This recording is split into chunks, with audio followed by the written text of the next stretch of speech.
weli waxaan ku jirnaa casharkeena first aid-ka ahaa gargaarka degdega ahaa. Casharka maanta qaadan doona casharadii hore waa qayb ka mid ah gargaarka margashada.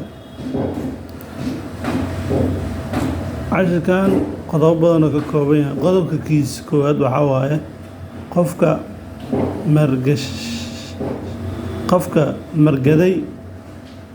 intaad gacantaada duubto dusha ka saar oo xoog u gaarsii si hawadu soo tuurto shaygii dhuunta xiray. Macnaha qofkan hunguri madooba hunguriga loo yaqaano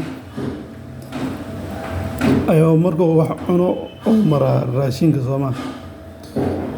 Marka wax ka tan weyn uu laqay margay uu laqay ama hilib ceeriin uu laqay ama waxba ku fakaday oo saan af gargalinaya ku fakaday wixii uu ku margada markuu ameer dabaal. Marka qof markuu sidaas oo kale oo noqdo waxa laga rabaa qaabkan oo kale in uu riixdo gacanta amar ku duubanaysa waa riixaysa amar wadnaha dhanka wadnaha ka riixaysa. Marka waxa suurtagal qofku wixii inay ka soo baxaan markuu saas u soo dhaxayaba inuu soo boodo oo wixii soo tafaa suurtagal. Teeda qofku inuu meer daboolno waxa sababaya waxaas oo meesha oo hawada ka qaadaya ama dareemiis ka shaqeynaya inay ku istaagaan wax markaas caqabad ay noqoto inuu qofku jirkiisa ama wadnihiisa ama wixiisa ay shaqeeyaan jirkiisa isku shaqada ka socota jirkiisa in xoogaa hakad ay gasho oo qofka oo meer daboolmo kooma oo galo.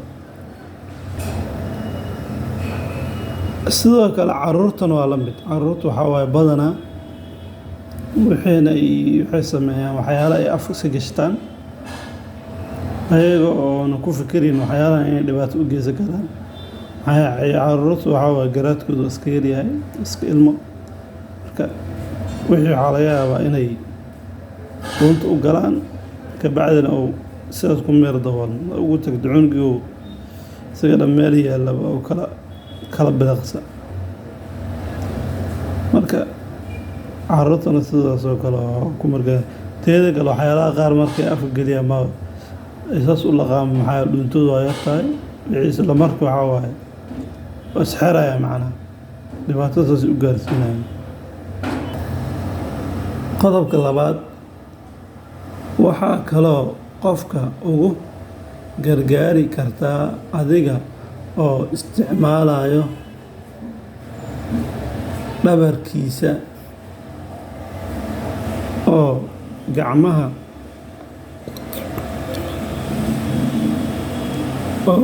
gacmahaaga kaga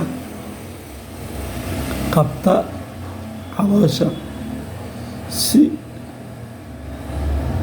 sida adigoo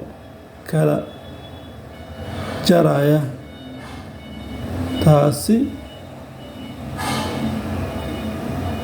waxay fududeyn kartaa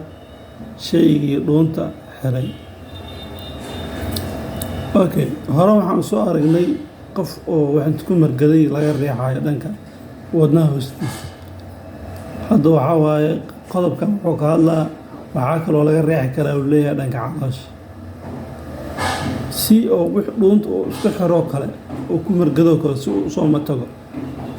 qaab hunqaac ahaan oo banaanka ugu soo saaro. ka bacdi qofku wuxuu dareemaa nafis waana soo naaxaa si soo laabana maxaa yeelay waxaas oo laqay waxay xireen guriga marayay raashinka guriga marayay qofka uu ku yimaado waxaa dhibaato soo gaaraysa neuroninki macnaha awoodiis wax soo gaaraya macnaha jirkiisana waxa waa caqabad weyn ku noqonaa waxa oo meesha isku xir. Marka waxaa suurtagal ah haddii qofka si lagu daayo inuu sidii ku geeriyo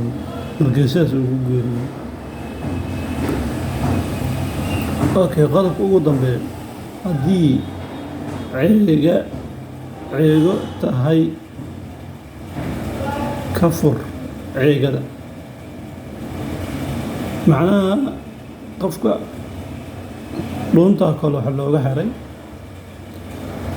ama isagoo ordaayo wuxuu dhuunta ku dhursadayo macnaha